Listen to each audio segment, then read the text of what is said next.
Case. Yeah. Hey, welcome to our Friday Flex. Oh, we're here. You gonna start while I'm cleaning the eyelash off? There we go. Friday Flex. Okay, here we go. Good morning, everybody. Stay ready so you can get ready. Flexing on them. Feel every bit of these muscles. I'm not touching you. I'm not touching you, Coach. I'm not touching you. I'm looking. Better be careful. I'm gonna rip this shirt. Brother. So I'm the one. So welcome to our Friday Flex. This is our communications series, and we are on part 3 of. Make sure the light's good. Yeah. Or is it part 4? I don't know. Part 3 of. Because I know it's been. Of the manipulation in the communication series, and so this is actually video number 9 in. Number 9. This is video number 9. Craziness. So Pandemonium. So we'll see if we can wrap up today with the manipulation part. I think it's possible. I think it's because, as I mentioned earlier before we started, that there are some of those examples that kind of overlap with things that we've already touched on. So okay, I think it's possible. All right, so let's jump into number 13. Number 13. That's my lucky number. Okay, all right, okay. Imposing one's agenda, is that the name, or is that the title? See, that's why I would never play telephone with you, man. Okay. You going in there generalizing, deleting, distorting. You go ahead and read it. You go ahead and read it. Impose their agenda. See, you was imposing your agenda on this topic. I said one's agenda. No, it's their agenda. Okay, all right. Touche, tomato. There's a lot of pronouns out here in the world. Yeah, you're right. There. All right, what we got? Okay, so number 13, oppose their agenda. As mentioned, power can have a lot to do with the examples of manipulation in relationships. So you'll notice them forcing you'll notice them forcing specific topics into conversations. They'll also only pay attention when it's something they want to talk about, like a selective hearing kind of thing. Yeah. The overall drive behind these forms of manipulation in relationship is to show that they know more than everyone else. Manipulators want to be superior no matter the cost. I got an example, but I don't think it's appropriate. I think you should do it. Well, sometimes I struggle a little bit with spatial awareness. So I got to make sure I don't slip up, someone's name and this and that. Enough. Michael.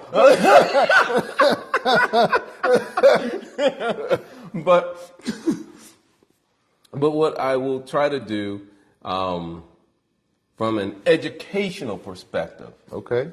So that way, we're just simply looking at it. We're not finding fault with that person that we may know, but that person spent the night at your place and that person spent the night at my place too. Okay. Yeah. Okay, I already know. Okay, go ahead. So there is an individual that, let's just say there's an individual that we know. Fair. Okay. And so, in the case of this individual, they never want to feel left out of a conversation, especially if they see that others are laughing and having a good time. That's one aspect. The second thing is that they never see the error of their ways. However, it's always someone else who is doing them wrong, blocking them from their success or what they consider to be progress forward or success. And so even if they don't even know the subject matter, or as we say I don't know if you guys say this on the east side of Detroit, but at least on the west side of Detroit, that you all up in the Kool-Aid and you don't even know the flavor. That was said. Okay. Yeah, okay. You know. Not all of Detroit is created equally. True. It's divided woodwork. But you have some individuals who they want to feel significant or important in some way, shape, or form, or appear to be superior and know or portray themselves as if they know and understand everything, when truly they really don't know what they're talking about. And they, instead of contributing to the conversation where they're adding thought-provoking points or making thought-provoking points, they're just kind of obnoxious and annoying. You know, like that little gnat, that little fly that's always flying around you while you're trying to eat and you're like trying to shoo it away. Yeah. Like you get that feeling or sensation. Like little mosquitoes that attacked us one day. Yeah. That's because you and that other guy were wearing all nice aromas, colognes and stuff like that, attracting mosquitoes. Our DNA, yeah. Normally, I don't have that type of problem. I guess based on association, you got attacked. I got attacked. So, anyway, go ahead. Yeah. So, and I'm sorry if I'm not giving names. I'm just trying not to, call out any individuals. But in terms of relationships, I have seen or experienced where someone does not, or shall I say, to create and try to maintain some type of control over you, they'll impose certain things that you need to do, or you must do it this way or that way. And then when you see the flaw in whatever they're saying, then they rebuttal in a way like that they're always right, that they are never wrong and they don't make mistakes and so forth. And for someone that may be a child, and it's not that one is trying to challenge an adult, Right. but as children, at least for myself, I can't speak for all kids because each child is different, but I am the type of person that I like to actually understand things. I may not necessarily need to fully know everything in great detail, but just having some understanding allows me to actually execute it better than if I'm going about it in a blind. Bless you. Bless you. Thank you. Bless you, myself.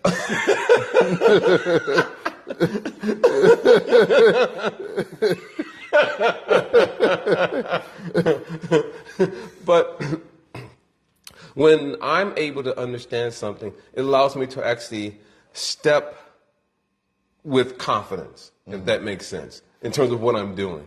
Otherwise, if I'm going about something in a blind fashion and I'm just not understanding something, then yes, I'll make mistakes, but I'm going to probably make a lot more mistakes because I really don't even know what I'm doing. I don't know what to look for. I don't even know what, is good, what is not good. So I don't even have all of the, you could say, the necessary intelligence to execute what it is that I'm supposed to be doing. But that other individual, of course, I know I'm not giving too much detail, but when I found out a little bit more about that person's upbringing, their childhood and so forth, then I could understand clearly where it was actually coming from. Yeah, man. Because that person in their childhood didn't have a voice. They weren't valued. They were not appreciated. No one wanted to understand what they wanted to share. In fact, they weren't even understood even when they tried to share something. They were even beaten if they were to speak or ask questions about anything. And so they simply utilized what they had been taught and taken it as if it was an heirloom, thinking that this is the greatest thing to use in terms of grooming me. One, I won't say any names either. It's so hard not to. I'm trying my best, But to be educational about all this. I was thinking about a particular person that will find ways in which to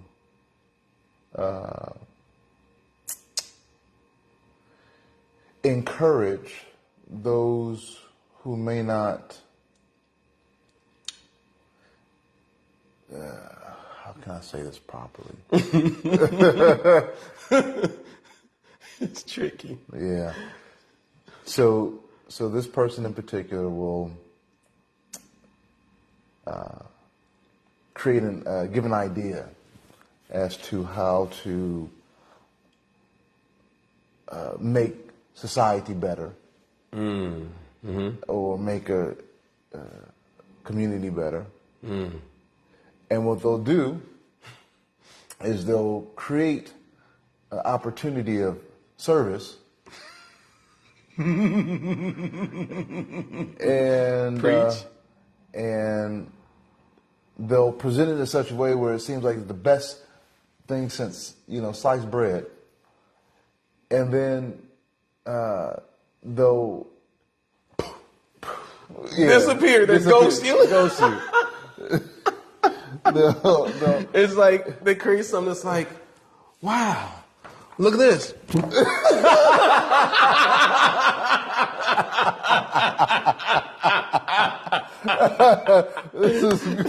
Wow, this is amazing. Doesn't that look great? You want to know? And they just throw it at you and then they run. They run. Think fast. Think fast. Here's yours. And they throw monkeys on your back. Yeah. And they, in the words of James Ingram, they'll find 100 ways. Oh man.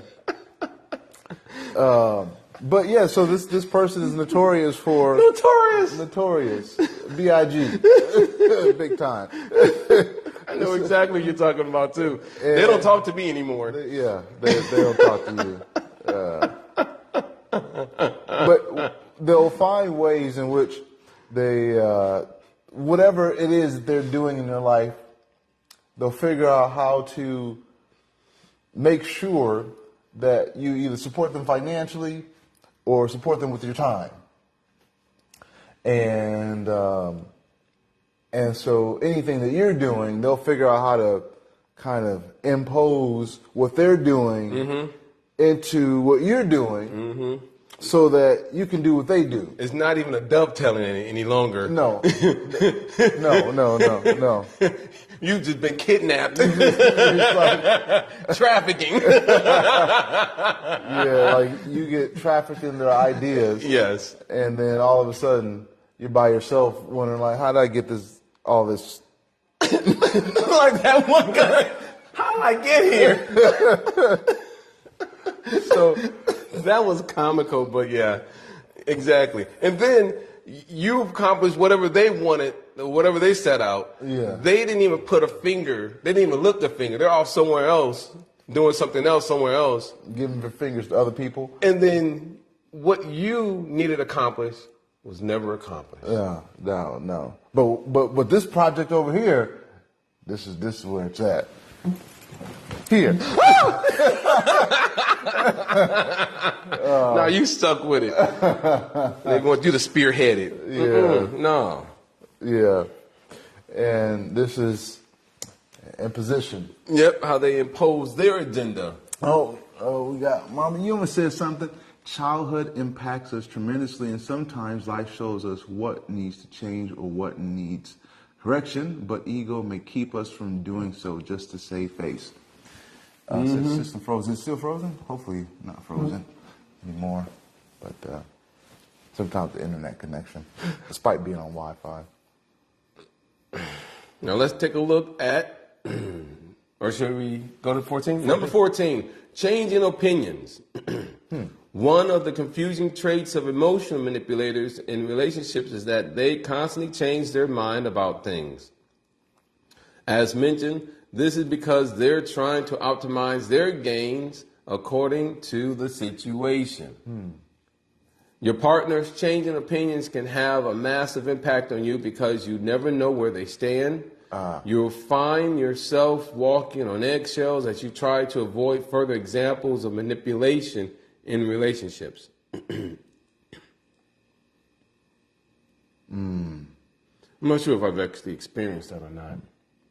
I have. I mean, it's really a form of gaslighting in the sense of Yeah, I can see that. you never know. At one point, they'll say they feel this way, I've experienced that. and then the next point, it's like, oh, I've changed my mind. I'm fluid. Yeah, Like, I've experienced like, that. you're not water. You say I'm fluid. You know, and this idea of it just changes depending on the way the wind blows. Yeah. No, it hit me. Yeah, I've experienced that. I won't give any examples, but I've experienced that. I'll give one example. All I know is that when I noticed it, and it kept, like the tide, it comes and goes, flip-flop, basically. Yeah, just like a fish out of water. Just flip-flopping, you know. You can hear it walking, flip-flop, flip. Yeah. I could clearly understand that, okay, something's not right here. And I knew for myself, best that I do not jump on that bandwagon because I would simply just sink. And so what I did was I wanted and needed something that was solid and consistent. And so I stuck to my guns, for lack of better words. Yeah. As my mother would say, go for what you know. And so I did what was most intelligent, because if I was to join or do what she wanted me to do, I wouldn't have any money saved off to the side.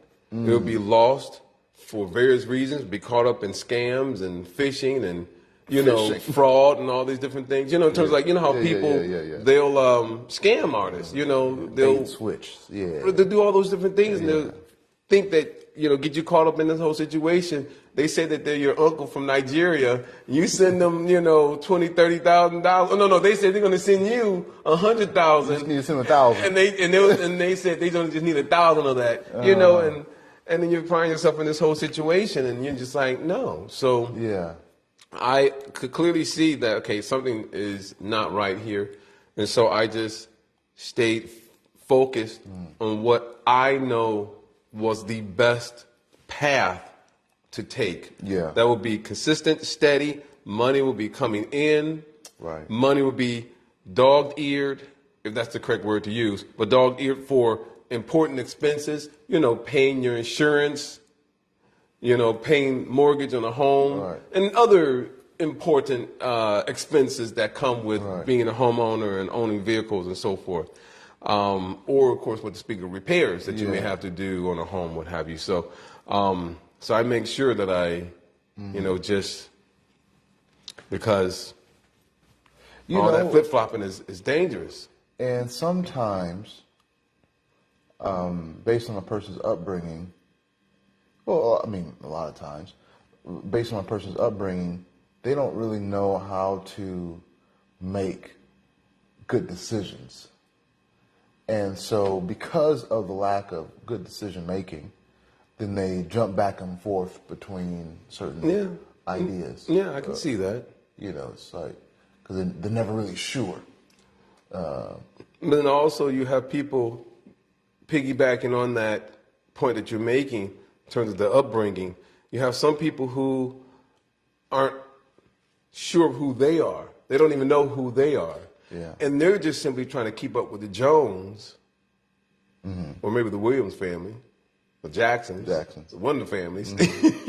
They're trying to keep up with all these other families. Yeah. And Kardashians.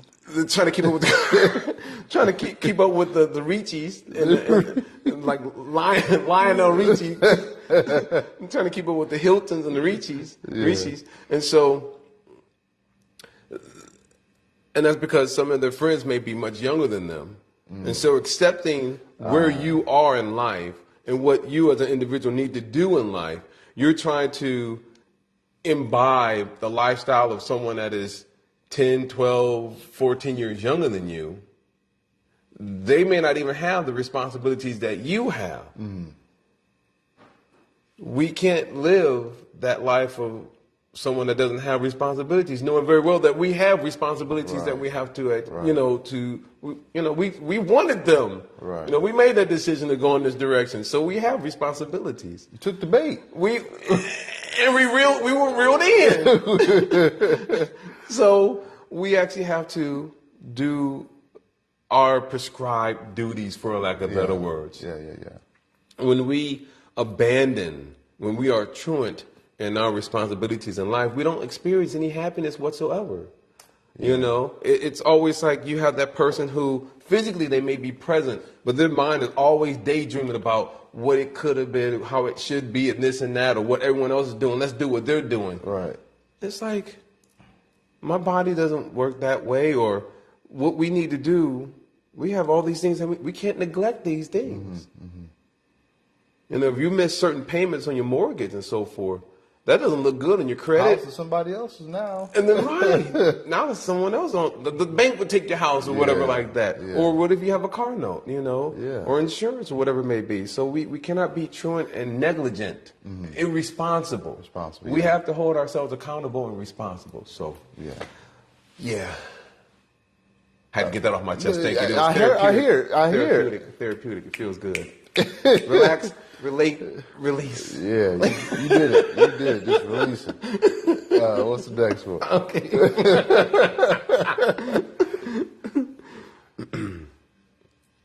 oh, this is a good one. Guilt trip. Ooh. Regardless of which examples of emotional manipulation you're living through, you'll feel guilty at some point. Ultimately, you're starting to doubt yourself and wondering if you are the cause of all these issues. The best manipulators will then play with your guilt to get even more out of you. It's actually another form of gaslighting because you start feeling responsible for something you never did. You then try to change your behavior, but the manipulator knows they've got you by then. So, what comes to mind, and I just want to preface this before I say it, is that there are times where we need to take responsibility, i.e. be guilty for if we've done something incorrect. I agree with that. You know, Yeah. That's part of living responsibility, holding ourselves accountable. I got you. Yeah. I'm following you. So there's that aspect of being responsible, accountable, if you did make a mistake.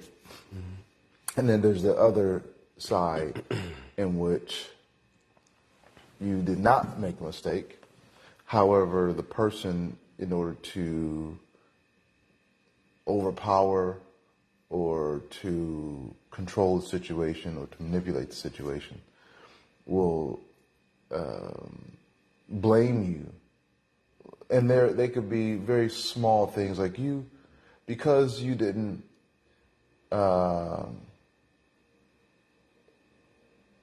take out my trash, or because you didn't change the oil in my car, like a husband's supposed to do, or like a so-and-so is supposed to do. My car's not working. It's your fault, you know. And therefore we couldn't do this and that and blah, blah, blah, blah. It's all your fault. Yeah. And then 20 years later, they bring it back up again. Yeah. And it's like, really? Yeah. We still on that? I won't say any names, but I got a phone call recently, and the phone call was somebody I talked to in years. And there was no hey, I made these mistakes. It was like you made all these mistakes, and I'm still paying for it years later. And then I thought to myself, so many years have passed, and of course, in any given relationship, friendship, whatever, there's always going to be some mistakes by, both parties. Makes sense. Mm-hmm. But when one party is not sharing, okay, this is what I did that probably encouraged you to act this way. It's a good way of putting it. Then if the conversation is you did this,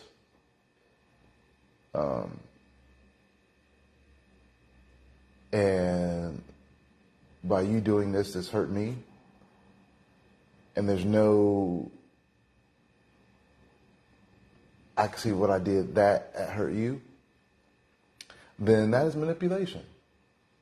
Mm-hmm. Because very often we like to say, you did this to me. You were the reason behind this. And unfortunately, when that happens, what that person is doing is relinquishing any responsibility that they have in the friendship, relationship. They think. Mentally they think. They think, yeah. But it sticks on you like a stench. That's karma for you. Yeah. Yeah. And what ends up happening is in their mind they feel like I've got off scot-free or scot-free? Scott. Not Scotty. It's Scott. Just Scott. Scott. I always call it Scotch. Scot-free. Anyway. I don't know, it's good. They feel like they're not responsible anymore. And therefore, when they're telling other people about you, it's like, oh, they did this, they did that. But never one time will they say, oh, I acted out of line. I said this, and I know it wasn't true, or I did that. Fake news. Or incomplete news. Incomplete, yeah, which is fake. So, and so people will hear them based off of what they hear, and think, oh, that person must be terrible, jerk, liar, all that, hoe,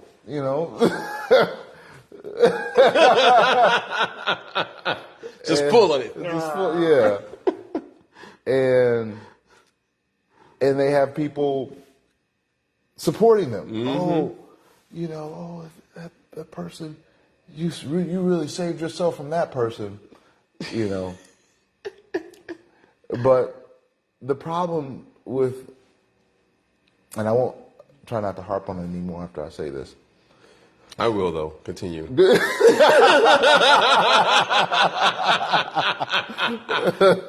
So the problem is that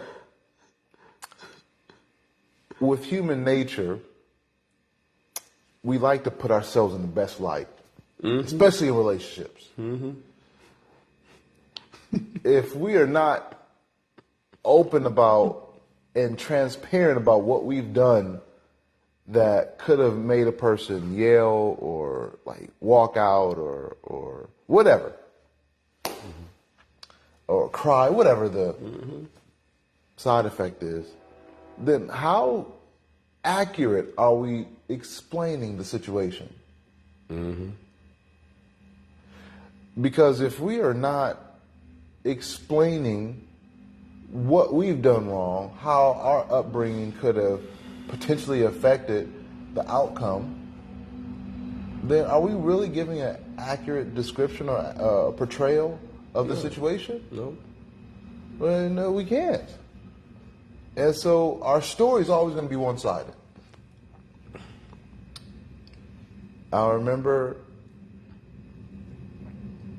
when I got that phone call, just to make sure that I did not have any more feelings of frustration or anger. I just said, and I just took, I said, I've worked on myself through, different methods, and I acknowledge my mistakes. And I'm sorry for my mistakes, without expecting them to say the same thing. So I can fully release anything else, any other issue that we have had in the past. Because I knew it wasn't going to be said on the other end. Right. I said, let me just be transparent. Even though there's a lot that I could have said, but maturity allows you to understand what needs to be said and what doesn't need to be said. And I just said, let me just release this so that this conversation in this capacity never happens again. So I'm got off my stool. I'm about to hop up on it. I'm the one that's about to hop up on it. It's warm. Go ahead, take a seat. Thank you. Yes. You really gave it your all. Brother.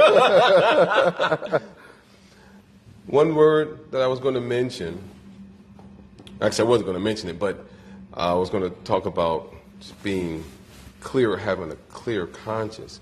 You used the word transparent. Being transparent. Those individuals, and we're going to use your educational example, those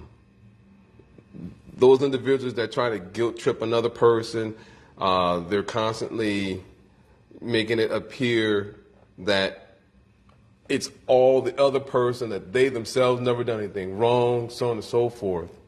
And then they try to garner support, garner outside support, whether it's other friends and family members or what have you like that.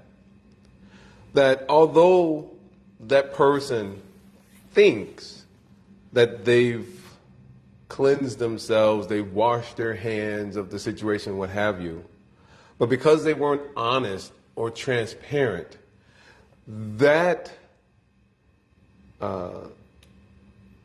false information that they're, that distorted reality, that one-sided reality.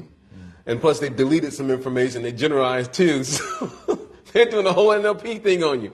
But with that being done by that person, that they're simply adding more dust to the mirror of their heart. They're adding dust to their consciousness unnecessarily. Yeah. And as more and more dust is built up, it becomes very difficult to clean. We've all had the experience of trying to even clean a kitchen that hadn't been cleaned properly. You got the grease and the smudges and the food and this and that and whatever. It's a mess. So for those individuals, although they tried to make another person feel guilty, it comes back at them, in one sense, threefold, at least. And so I'm going to quote the artist, singer, Bobby Womack, when he sings, if you think you're lonely now, wait until tonight. And he gives the description of when you're alone in your room at night, and then, this skeleton, comes out the closet and chases you all around the room. That is what that person has to deal with. In the ancient yogic texts, I'm learning. Hey.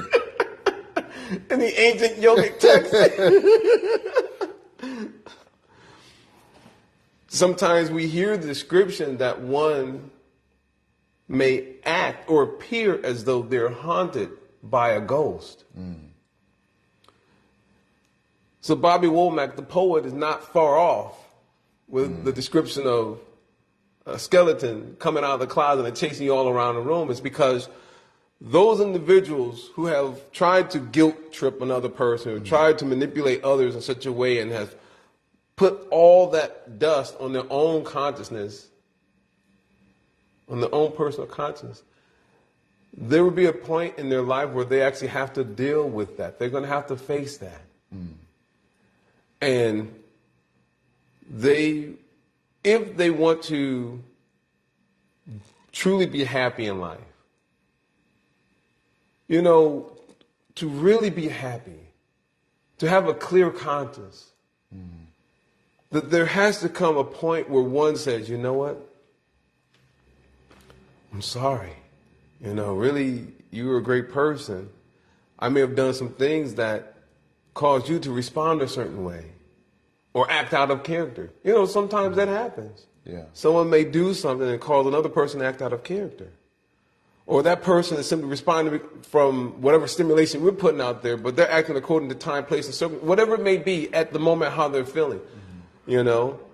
And so it really does require, you use the word maturity.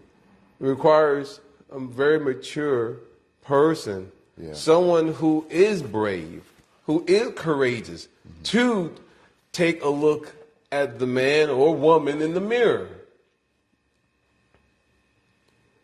And don't tell them that it's just human nature. But to actually say, you know what? It is because of my own lack of understanding. Meaning I'm holding myself accountable, not just to look for some scapegoat, if that makes sense, and say, you know how Bart Simpson from The Simpsons, he would say, the devil made me do it. But he never wanted to take responsibility of him making the decision. So one has to hold themselves accountable. You cannot look for someone else and say, oh, the devil made me do it, or this or that made me do it. But to be able to look at ourselves and hold ourselves accountable and say, you know what, hey, I'm the one that actually made the decision. I'm the one. I'm the one that made the decision. You know, it's like Rick James. Rick James, you know, you gave a good example about stuffing his muddy boots, you know, in Charlie Murphy's couch. Eddie Murphy's couch. Eddie's, yeah. But still it was a Murphy. Yeah. And saying that he didn't do it. But then when he starts narrating the story, you know, he pointed out that cocaine is a hell of a drug. And then actually, yes, he did do it. Yeah. It's of that nature, you know. For a period of time, we think we can get away with saying, oh, you know, is this person, or I was under the influence, or whatever it may be. But again, time, or you could say death, comes for everybody. Yeah. And at that time, at that moment, hopefully we can, in the words of your mother's teacher, die before dying. We hear other acharyas actually use that line as well. But to die before dying, meaning to clean our hearts now. We don't have to wait until we're on our deathbed when it's too late to say, I'm sorry. Exactly. Yeah. We can do it now, you know, and have a clean conscience and actually really start living, really enjoying life. Because if we're living our lives still thinking about what has happened in the past, we will always be depressed. Or it didn't go this way, it didn't go that way. You and I, and I'm sure many of us that are watching, we know people who are constantly depressed. Yeah. You know, I get it, you know, the lack of sunshine, the overcast days can affect, you know.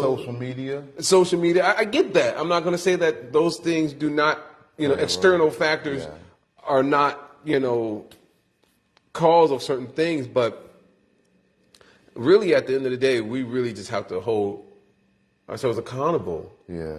And say, you know, I did it. I did it. I'm not proud of it. Yeah. But this is what I'm doing to go forward. And that's really what it's all about. What am I doing? It's not about what you did in the past. Yeah. Because I'm going to quote Donnie McClurkin, you know, if I'm saying it right. But he points out in that song, we fall down, but we get up. A saint is but a sinner who has fell down but got up. Yeah. In the ancient yogic text, one is still considered saintly, even if one has committed an abominable act, one is still considered saintly if they get back up. The Sanskrit is utsaha. If they get back up and they again remain determined and fixed on the spiritual path. Yeah. But when we say, I give up, then that is, again, another decision. We are choosing not to, again, hold ourselves accountable and responsible and to actually do something about it. Holding ourselves accountable and responsible, these are not just nouns or whatever like that, or, labels. They're verbs. They're action verbs. It means that we must get up and fight.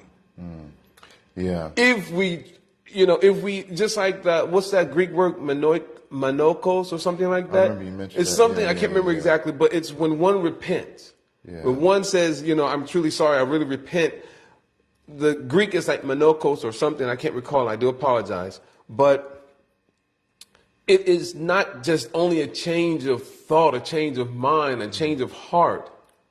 But that change of mind and heart leads one to change their actions. Yeah. The thoughts, the way that we were thinking, our mood and mentality and our perspective that we had when we caused the problem cannot be the same way of thinking if we're looking for a solution or if we're going to do something different.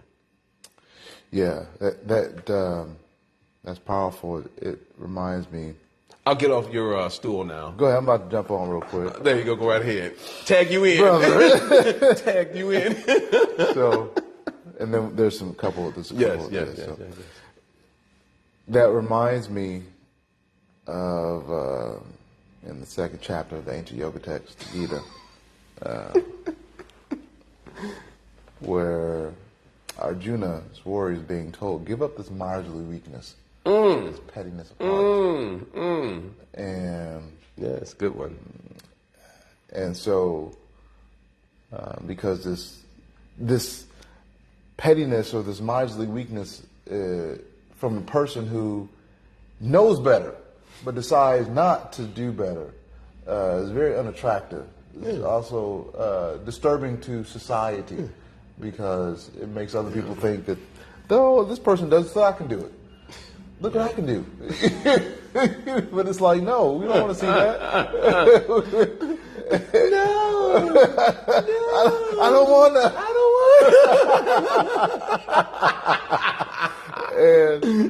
And so we see that. Sorry about that. No, it's all right. It's all right. I got the dust, The dust. But we see that there's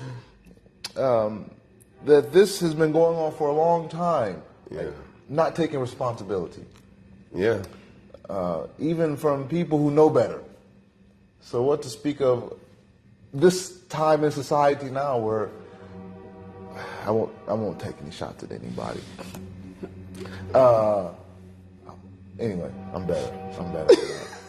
I'll put these pellets in this shotgun for you. I'll just keep it to myself. Buck shots. Bird shots. They just little bird shots. It's okay. But we have this difficulty in just being responsible, just acting with our higher nature. Mm-hmm. And you mentioned something that I wrote a post about it a decade or so ago. Ooh. It's probably a decade and a half. Wow. And it was this, being raised Southern Baptist. I would hear often when someone would do something heinous, they would say, "Oh, the devil made me do it." And it's like, you don't, and after a certain period of time, if like someone's, cheating on their spouse, someone's neglecting their children, and they're blaming, devil on everything. It's like, what did you actually do? You didn't do anything? You were just possessed? Just the innocent bystander? You were just caught in line of fire? You were just collateral damage? and so, right. And you see this in different traditions. Yeah. Oh, it's Maya, illusion. Yep. Well, sir, ma'am. The karma is yours. The karma is yours.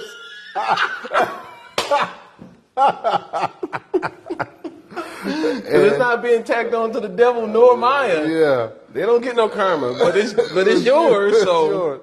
You're the one that did the action. The word karma means action. Yeah. So while there are outside influences that affect us, at the end of the day, we can decide whether we do it or not.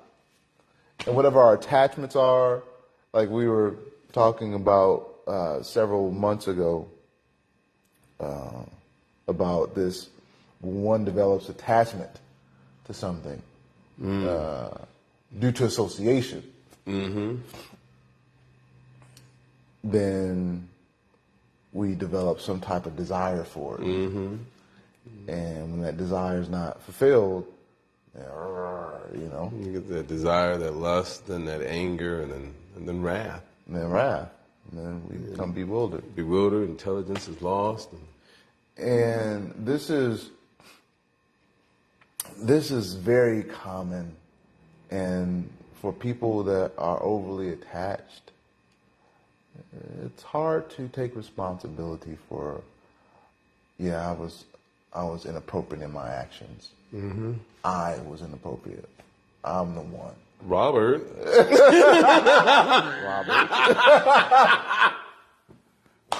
Why y'all doing this to me? Like, just trying to feed my family. Let's read these comments. Go ahead. Okay, before we read that, go ahead. I'm going to just say one little thing, which is it's a very important thing to point out, because regarding those individuals that they do not want to hold themselves accountable and responsible, and they manipulate, and guilt trip everyone else. But I do want to point out that when, as mature, responsible, and accountable individuals, that when we do, share like, hey, I made this mistake, I do apologize, and this is what I'm doing so that I don't do the same mistake again, right? That is important for the other person who is receiving this information to not judge, to not guilt or blackmail that person back. But that other person needs to also be responsible, and say, hey, I'm also working on myself. Have some grace on each other. Yeah. And to be supportive too. Yeah. To be in a situation where you know that you're growing, the other person's growing, and you're helping each other grow and support each other in that. That's the type of relationship, a mature, responsible relationship. That's what we're looking for. And their positive attachment should be to growth, attached to the idea or to the desire to grow. Gains. And striations. And vascularity. And these kind of attachments are the healthy ones. Yes. Preach, brother. Because there are certain good attachments. Amen. And whenever those attachments are to work on ourselves for the betterment of our society and our nucleus in our household, then that will make other people better. Hallelujah. Because in the ancient yoga text, go on, brother, go on. Whatever action a great person performs. What kind of actions? Great. whatever great action. You know, What kind of actions? great actions, Bad actions? good actions, Good actions? amazing actions, Amazing, superb? superb, Great actions. great actions. Whatever whatever action a great person performs, common people follow. Common people? Common, everybody, Intelligent people? whole world. The whole world. Yes.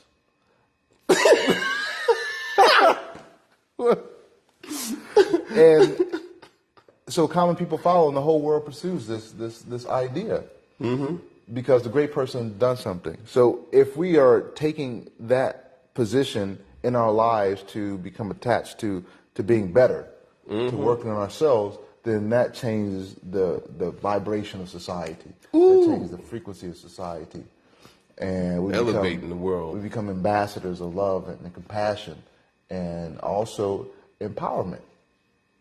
Can I be an ambassador of love? Here's your ambassador badge. I'm an ambassador. So, but it starts with, this great action. What if that great action is taking responsibility? Yeah. That's a great action. It's an amazing action. And it fits. It looks good on you. I like it. This responsibility looks good on you, coach. I got it customized. Me hold myself accountable a little baggy, but I'm getting there. You better be careful with that. Like you just got out the swimming pool. All right, what we got here? Was there anything further? Did we even read that one? We didn't do that one. Yeah. We didn't do that one. Okay, so incomplete truths usually indicate that someone is not taking full responsibility. There's very little that one can do except move on from that person or energy. True? Oh. Manipulators will always play the blame game because they cannot accept responsibility and ownership for their behaviors. I do not believe that this is carryover from childhood. Unfortunately, without the proper therapy, this behavior can manifest in others' behavior and harm to the other people in their relationships. True. The frequency of one apologizing has greatly decreased over time. Yeah. That's a fact. That's a fact. Yeah. No one wants to say that they're sorry anymore. It's a sign of weakness. I can't be sorry. I need to be strong. You're wrong. But it's true. Yeah. It's true. Wow. That's a good point. Thank you. Yeah. Mamas. The mamas. The mama gang. Where are the papas? Just logged on. Oh, really? Yeah. Oh, Just logged on. You just said something. oh, there it is. You're being summoned. All right. Now, did we do this one? Claim ignorance? Yeah. Yeah, we have acting like they didn't know. I never knew. But go ahead. We'll read it and then, because I know we've had something earlier. Yeah. So number 16, claim ignorance. That manipulative communication style that makes the manipulator simply look dumb is usually frustrating to the victim. Add to that all the confusion and pain, and your emotional health will be screaming for help. Generally, the overall goal is to avoid doing whatever you need or want. It could also be a way to avoid helping around the house or with the kids. As examples of manipulation and relationships go, this one aims to frustrate you into doing whatever your manipulator wants. Yeah, I think we talked about that last week. Yeah, before last. Number 17, focus on your insecurities. Emotional manipulators in relationships know how to use your doubts against you. So when you worry about not being good enough in the relationship, they'll reinforce that by telling you that you're never there for them.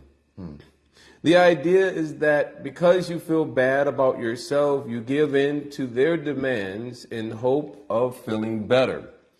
This is only one of the examples of manipulation in relationships, and with time, you'll feel worse because you keep sacrificing your own needs.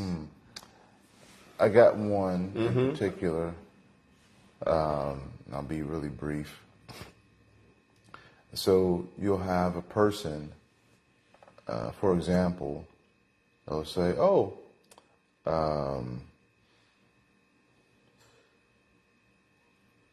you have in order to gain the upper hand, to be the one of authority." They'll say, I didn't say that. Remember, you got a bad memory. You know, you didn't say that. You didn't hear that correctly. Therefore, you know, I'm the right one.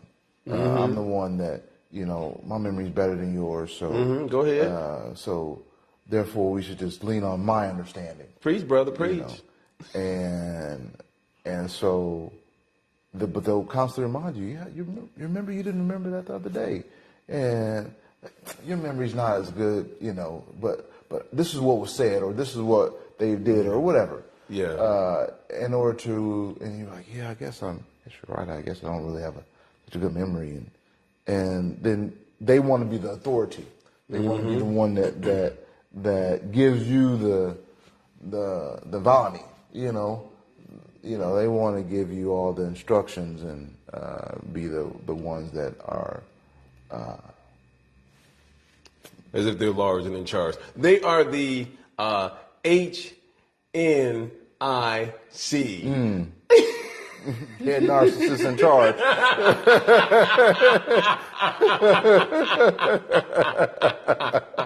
Exactly. Yeah. That's a solid point there. Number 18. Overreaction over petty fights. The R. Kelly thing, but let's read it. Yeah. Other examples of emotional manipulation include picking fights with you over petty things. Issues are over-exaggerated, and there is an overreaction that makes you feel guilty and cornered. It can convince you that you are the cause of immense upheaval. The driver behind these examples of manipulative behavior is to deflect the focus onto you and your perceived mistakes, which you were talking about earlier. It can have the effect of making you feel underconfident and guilty, which the manipulator can use to get what they want. So we definitely went over that. Yeah. And of course, Robert. Sit down, Robert. 19, judge and criticize. The meaning and critical language is also one of the common examples. Thank you. Yeah. The meaning and critical. The meaning. In the meaning. Listen carefully. In the meaning. That was a great skit too. I know it wasn't a skit. I know there was an actual person trying to do something, but still, that was purely comical. The meaning and critical language is also one of the common examples of manipulation. This allows the manipulator to shame you and either crush you or put you on the defensive. Sometimes this can be done through so-called humor or sarcasm. Either way, it's hurtful. And your self-esteem takes a beating. As this form of abuse continues, you might start doubting yourself so much that you cut yourself off from family and friends. You essentially enter a vicious cycle of self-doubt and loneliness. And that one is titled Judge and Criticize. When people are judging and criticizing you. Yeah. I think we've all have a lot of examples or experience of that. 20, overwhelming attention. Confusing examples of manipulation in relationships are when they shower you with attention. This will come across as love. For example, caring statements, perhaps doing things around the house, or helping you in some other way. Giving you overwhelming attention can happen at any time in a relationship, but can be particularly overwhelming at the start. You find yourself caught up in the whirlwind as you move through the dating stages faster than you would want. Suddenly all decisions are made for you, and you feel that you owe them something. I'm trying to figure. I wasn't getting that in my mind in terms of that last statement, and you feel that you owe them something. Well, I'm thinking about relationships, but yeah, I'm thinking about a particular friendship in which there are some people that will do so much to gain a place, like an unnatural amount of, let me not say unnatural, but because it's a lot of mail. Sound like someone got birthed. Sound like someone just gave birth to a giraffe. That's a lot of water. So there's a scenario that I've experienced in which, you know, the person made themselves available all the time. They didn't really set boundaries, nor did they. They're always like, "Hey, I want to help you do this. Let's do this," and they would be even more enthusiastic than myself. And then come and find out later, it's like, well, you know, I did all this for you. It's like, but what they were really wanting, they were really wanting more attention so that they can be the only friend. Mm-hmm.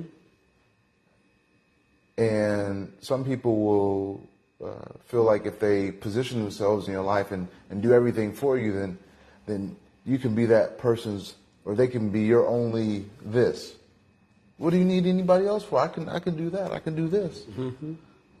And it's manipulative because they never explain why they're doing all these things. But when they don't feel like you're reciprocating well enough, they get angry with you. Mm-hmm. And you start noticing that they're actually pretty cruel when things are not going their way. So I've experienced that.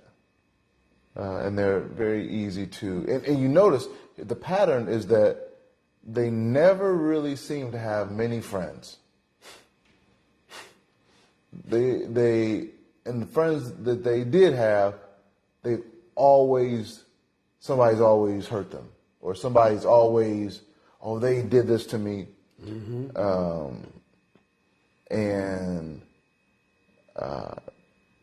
It's never, I did anything, you know, or I did everything I could. I did all this for them. All these good things. Mm-hmm. You know, but of course, in my experience, I've only had one situation like that. Mm-hmm. Mm-hmm. That person was superimposing themselves in every aspect of my life to be like the only person that that I come to for advice or all these other things. Yeah. That's what that makes me think. Now I may be totally off from what the point was, but this is what comes to mind. Yeah, it's still a good example though. I was thinking of there was some man, Mom. I'm going to phone a friend real quick. Oh, yeah. There was something that my mom was telling me about. Now, I know it doesn't aim directly at this point in terms of this specific example, but I'm going to actually get to it. So I can't remember the name of the situation where, and it's usually with mothers, not that you did this to me, but just moms that will make their child sick on purpose, and then they have to obviously take the child to the hospital, and then the doctor is saying to the mother, oh wow, if you hadn't have brought your child in at this time, you know, something worse could have happened. Wow, you just, you know, it's like, it's something called the Manchurian. Manchurian? Not gobi Manchurian, even though that's good too. That's great. And baby corn Manchurian. I don't know if you had that before. I got to make that, but that one's on point as well. But but this Manchurian or something like this situation. So the reason why I'm pointing this out, even though that's not that the parent, that's not that the child feels like they owe the parent something, but it's that the doctor is saying, wow, if you had not have done this, to make the person, the manipulator, which in this case is the mom, who is making the child sick.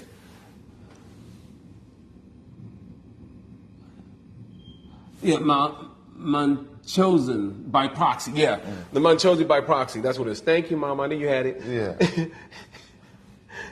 We got some good moms. Yeah, we do. We got some great moms. They smart. Dad's good too. Yeah, but them mamas, they be smart. They be smart. They be educated. So, yeah, I guess because it's a Mother's Day thing. I don't know. Yeah. Well, they were already smart before it was Mother's Day. That's why every day is Mother's Day. But in terms of this Munchausen by proxy, that specific detail I'm pointing out is that the person who is doing the manipulation, it can be anyone, it could be male or female, okay?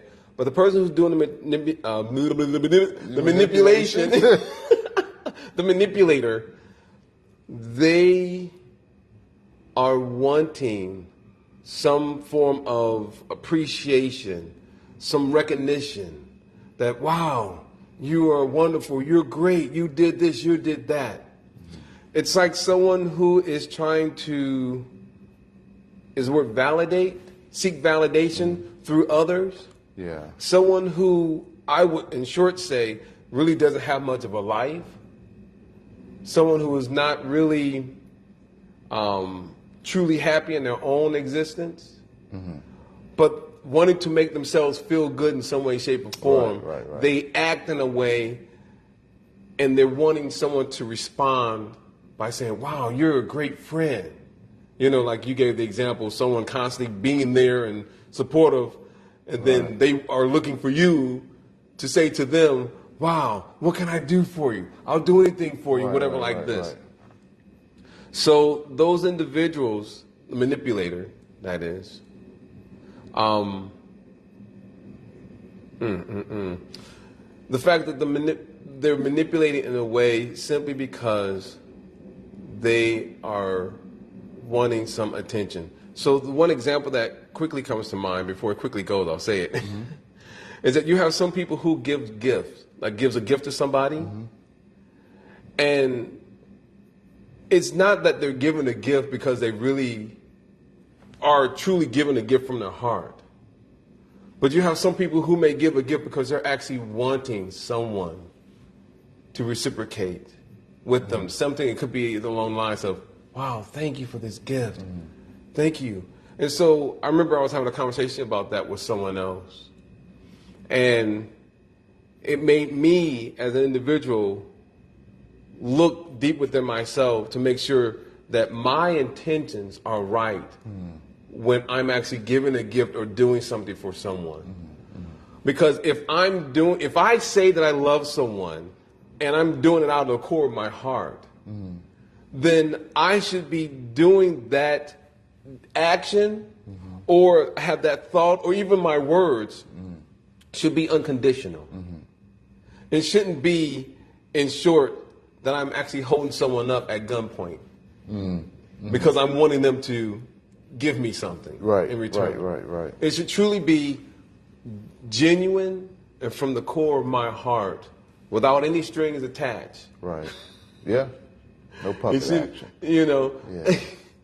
it shouldn't be anything along those lines. Yeah, So I have to. This is something that I work on myself. I'm not telling you guys you got to do it, but I look at myself and I say, let me just make sure that my intentions are proper, and sincere when I'm giving a gift to someone. Right. Because sometimes people give gifts. I remember when I was a little kid, and it was a food drive, right?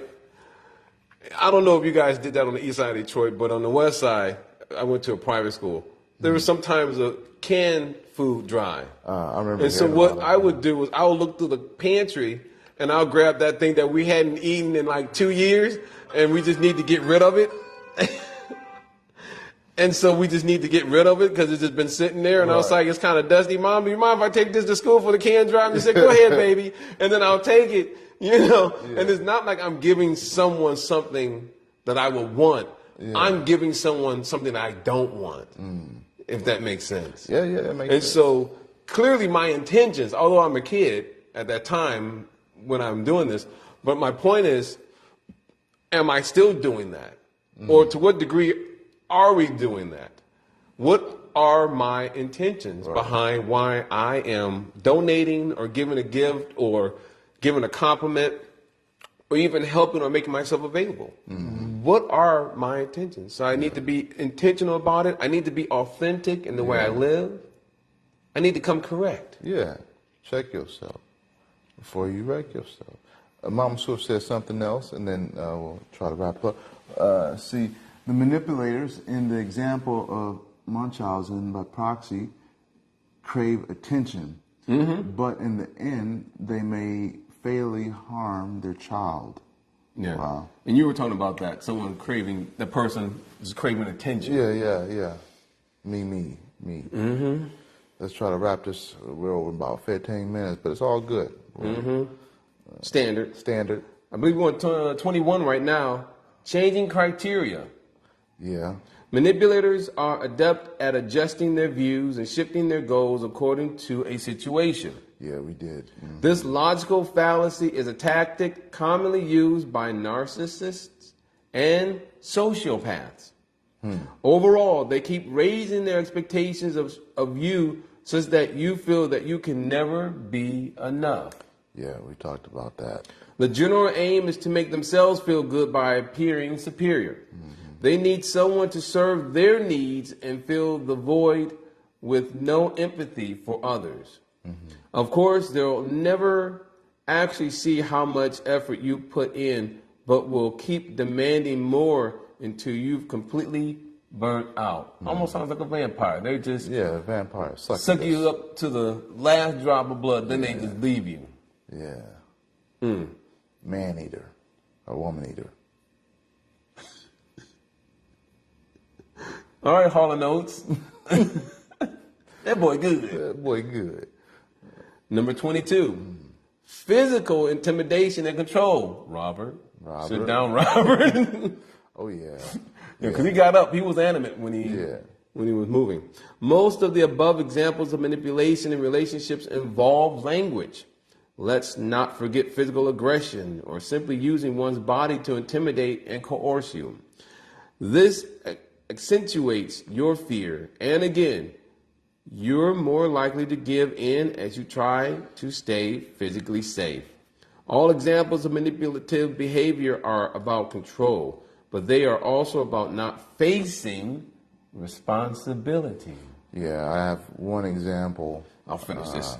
So manipulators end up living in this absurd paradox where they don't want to be responsible for anything, yet they want to control you. Controlling you, controlling why? Controlling you lessens their fear of being abandoned,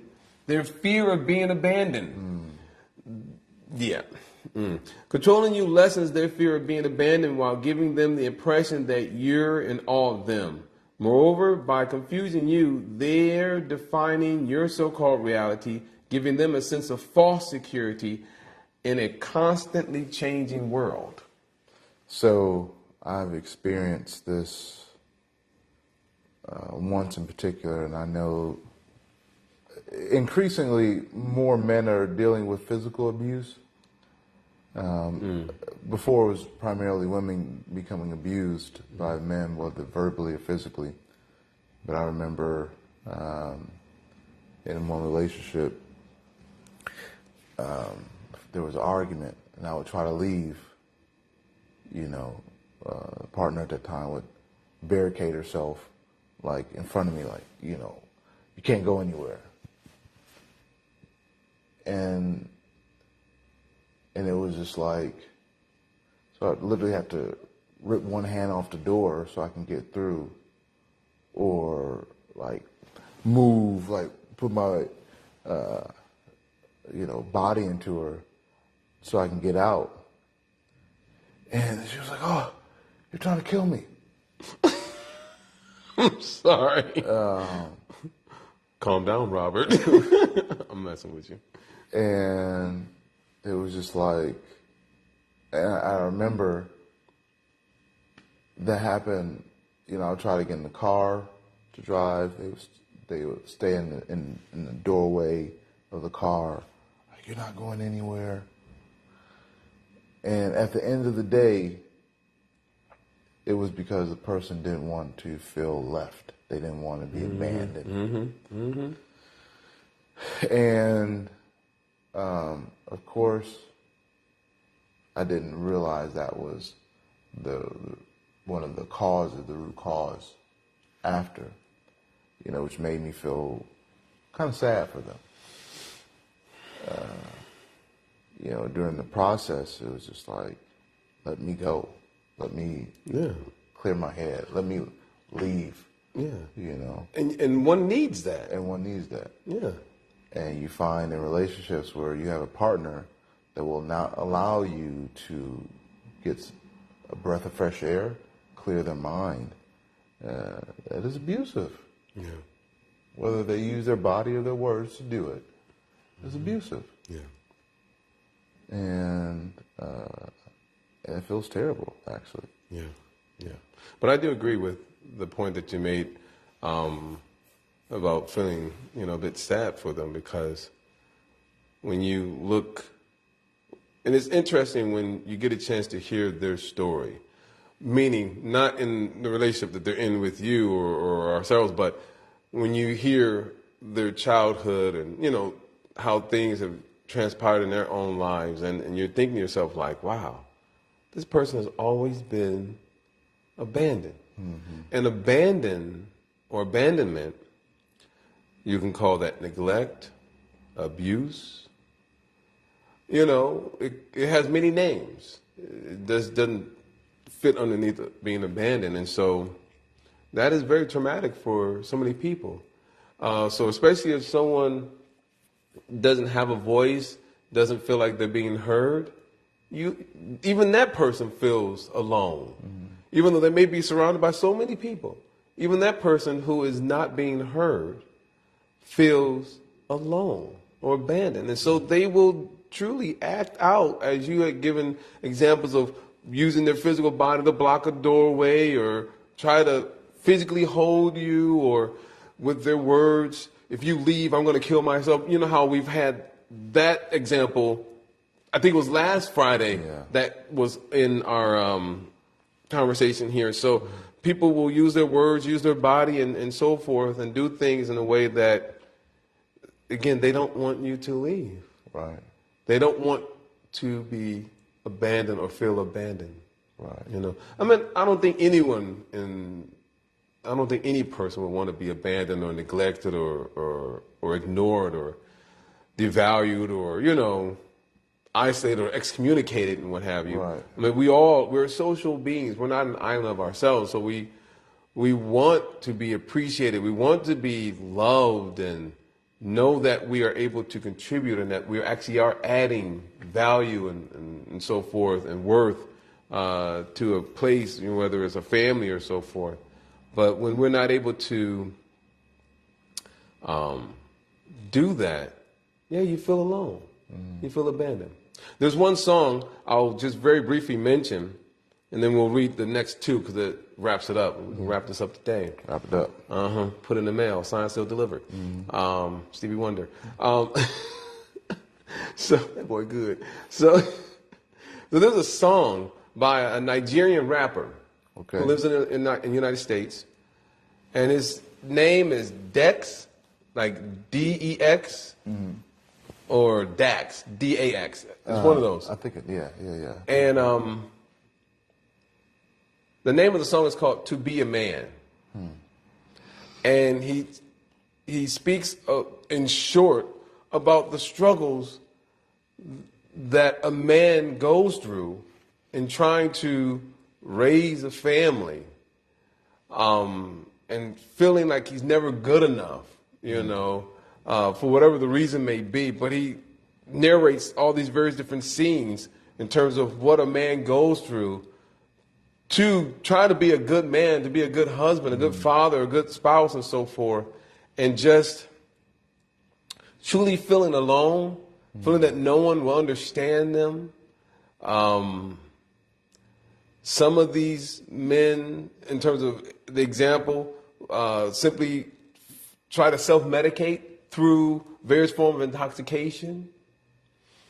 Some may try to seek comfort in just food.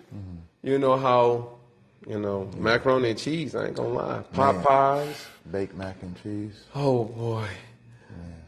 Red beans and rice, collard greens, cornbread with the butter on it. Just let it melt through it, so that on the bottom is buttery too, Whoa. Yeah. Ice cream, cakes, cookies, donuts, ho-hos, all that, Yeah.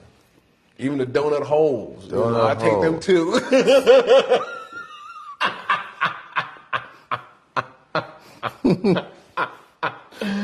The pies and the tarts and everything, and how we try to seek comfort in those things. We try to seek comfort in watching as much TV as possible, because if I can just watch TV, I don't have to face reality. It's my virtual reality. Maybe it's another life that I always wanted to have, but I couldn't get it in this way. So let me try to pursue it through binge watching TV, or it could be just someone that just binge read books. Doesn't matter what it is, but someone who is diving deeply into something that, in short, kind of separates themselves from others. Reality. From reality. Thank you. Yeah. And yet at the same time, they're constantly fearing, the repetition of just being abandoned and lonely. But they don't realize that it is they themselves that make the decision to go into seclusion and isolation. Edgar Allan Poe, he has so many wonderful works. The Fall of the House of Usher. You see how that person falls apart. You have The Raven. You see how that guy, he falls apart. They talk about, in short, when one looks at those works, how these individuals eventually face madness and insanity and so forth like that, because they drive themselves there. Was there a comment that popped up? Oh, one of them. Gotcha. So, yeah, abandonment. Yeah. Nobody wants to be alone. You are not alone. But I'm not there with you. That's why we're far away. That's why we're far away. I'm not here to stay. I ain't here to stay. All right, let's knock these last two out. All right, here. Let's see here. Oh, amen. Oh, dear. Okay, give me a second.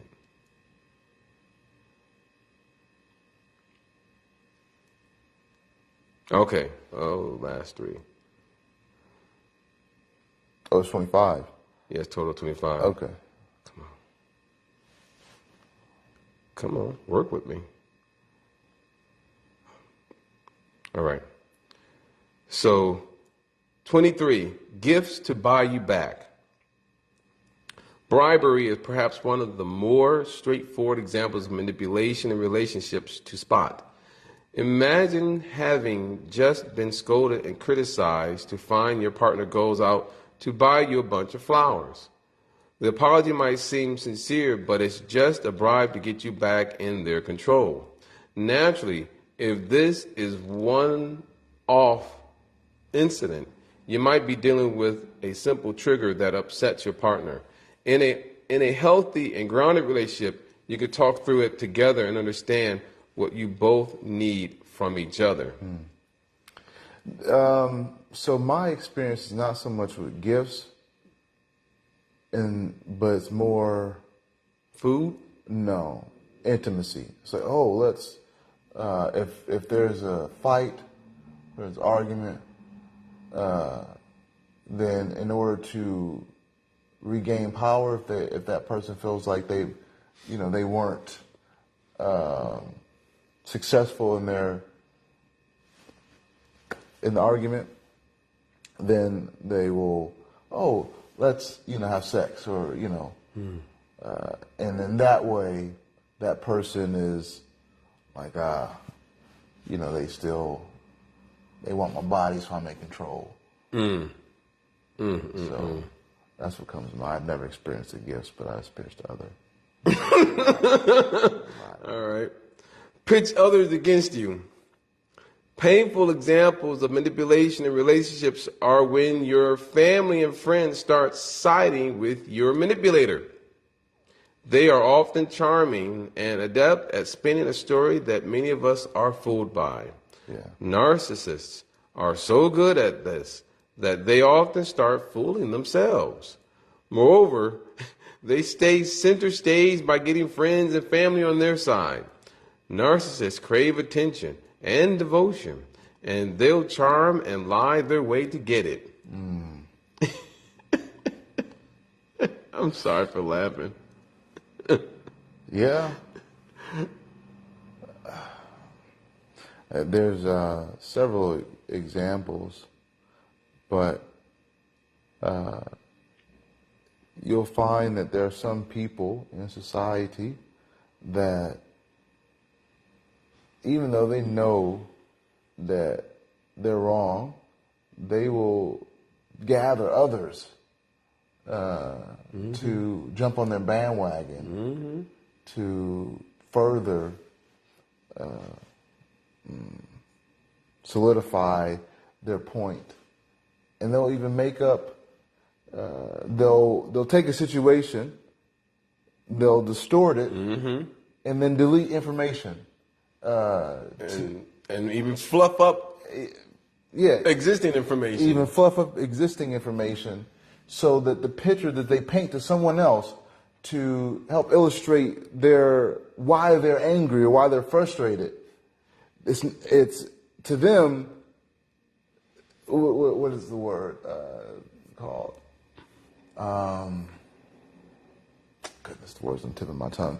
But they will explain their situation in such a way where the person hearing them is like, oh, that's terrible. I can't believe you're being treated like that. But they're not sharing everything. Yeah. They're only, and this is kind of what we were talking about a little bit before, that they will only explain those things which help them further feel a certain way, even though it's not accurate. Yeah. Even though it's not accurate, it's like they want other people to feel, oh, I've been mistreated. Yeah, they want to be almost like a victim. They want to be a victim. But again, it's attention seeking, right, without a doubt. Whether they feel like a victim, whatever they can do, whatever role they can play in this drama. Yeah, they feel like they're getting the lead role. They want that role. They want to be the main actor, actress. I want this role. Therefore, I'm going to say this, I'm going to do this to create all the attention. And they try to get supporting actors. And supporting actors, little cameos, little cameos in their play, and it's sad because you have people our age, people our parents' age, that are big actors, actresses. Yeah. Oh yeah. Who are just like they're, and it's narcissistic when you think about it. Yeah. Yeah. That's true. It is narcissistic. That's been last one. All right, last Number one. 25. 25. We made it. We made it. Let's do it. Emotional outbursts. Emotional outbursts. Emotional damage. Emotional outbursts. Woo! All right, Robert. Manipulators want the world to revolve around them. Tragically for them and those around them, they never learn the tools to manage their emotions and navigate life in a socially acceptable way. With uncontrolled emotions, even adults can have tantrums, not just children. Yeah, Robert. In terms of adult tantrums, you might observe increased agitation, fast pacing, or aggressive movements. Have a seat, Robert. When this happens, you don't want to get involved. So walk away as peacefully as possible to keep yourself safe. Yeah. I have a quote that I want to share, but I'm going to pull it up real quick. Okay. So I'll let you go ahead and yeah. Yeah. So bless the mic. when I think about these emotional outbursts,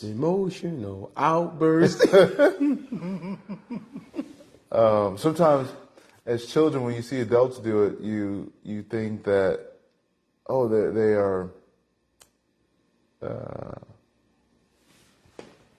that they are right in their action, because we think adults, when we're children, we think adults are right. Naturally. We naturally think that way. And it's not until we get older we realize, oh, they were manipulative. They were really actually quite condescending or narcissistic. Yes. Of course, we don't understand those terms when we're younger, but Right. But we see examples of it. but we see examples of it. And then as we get older, we realize that those adults who are like our seniors, who are our parents' age, they're still doing that same thing. But now we understand, this is what's going on. Yeah, when you can see what are their intentions behind. Yeah, what are their that intentions tantrum? That tantrum. Like, what is it that they're really wanting? Get your goofy butt out of here.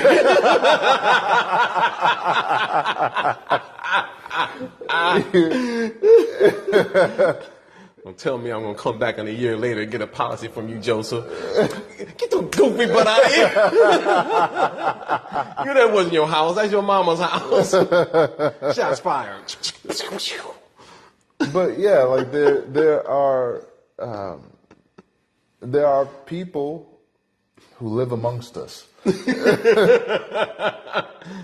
and their main goal is to seek attention by any means necessary. Go ahead, say it. Any means necessary. Bam. Yeah. And they want people to feel sorry for them, or they want people to be responsive to their every need. Mm-hmm. And to those who are really good at that, sometimes they sound very sincere. Sometimes they sound very compelling. Like their perspective sounds very compelling. But when you start to dig deeper and analyze what's happening, you're like, this is first, not fair. Mm-hmm. Second, this is not even rational. This expectation is inappropriate, and the method in which they're acting is immature. Yes. And you realize, okay, I gotta be like Homer Simpson and just disappear in the bushes. I remember that scene too. He just. But yeah. Yeah, that is crazy. But it's so true. So I'm going to share this quote. Okay. All right. And so this quote actually comes from James Baldwin. Okay. I am not your Negro. I don't know why I was the only African American or black person in that movie theater when I saw that. But anyway, it's all good though. From James Baldwin, we get the following quote. People can cry much easier than they can change. I repeat. Okay. People can cry much easier than they can change. In other words, you have people who, instead of holding themselves accountable and responsible and doing something about it, these are the individuals that throw the tantrums. They cry. They are playing that most. They're going to get an Oscar. They are. Yeah. They're going to win that Oscar. They are going to win that Oscar. If it means, they lose everything in the world, but they're going to get that Oscar. And so, it is those individuals. They actually don't want to change. So for them to cry and hold or have tantrums and hissy fits and all this stuff, they would rather do that than to actually get up on their own 2 feet and actually do something. Yeah. If you were to ask such individuals, so what are you going to do about it? Then they'll look at you as if you're not hearing them. They don't have an answer for you because they don't have anything in mind. They don't have anything in place to actually overcome whatever it is that they're dealing with. It doesn't matter if it's something at work or in relationships or with friends and other relatives. We're always faced with multiple situations all the time. But instead of actually doing something about it, they think that everyone else needs to change. They don't think that they need to change themselves. They don't think that they need to work on themselves. And thus they will always remain a caterpillar for the rest of their life. Yeah. Eating the bitter leaves of life. Meanwhile, I'm over here drinking sweet nectar, baby. Just yeah. I'm spreading my wings like a butterfly, know. Summer breeze. Yeah. So you got what Papa Swift say? What did Papa Smurf say? Don't forget to wave and say, "Hi, mommy." Hi, mommy. So this concludes our. We went about 40 minutes over, but we got it in. We got it in. Well, maybe 30 minutes. It was 40. That was 40. Well, because we set the thing. I'm okay, whatever. I'm not even gonna worry about it. But yeah. So hopefully you all enjoyed this particular communication conversation. Next week we'll talk about assertive communication, and we'll do probably one final one to kind of review, wrap up everything, and then we'll complete our communication series. So thank you all so much for your time. And in the meanwhile, stay hydrated and stay hydrated and live responsibly. Yes. Live responsibly and Yeah, drinking responsibly means staying hydrated. So you got that. Yeah. All right. All right. Flex. Keep on flexing. Why you got to do it like that? Because only thing I got is the tricep. You supposed to go off to the side like this, brother. Like this. Stay flexing. Oh, you see that? You see Look at that. Look at that. I want to break the camera. All right. Take care.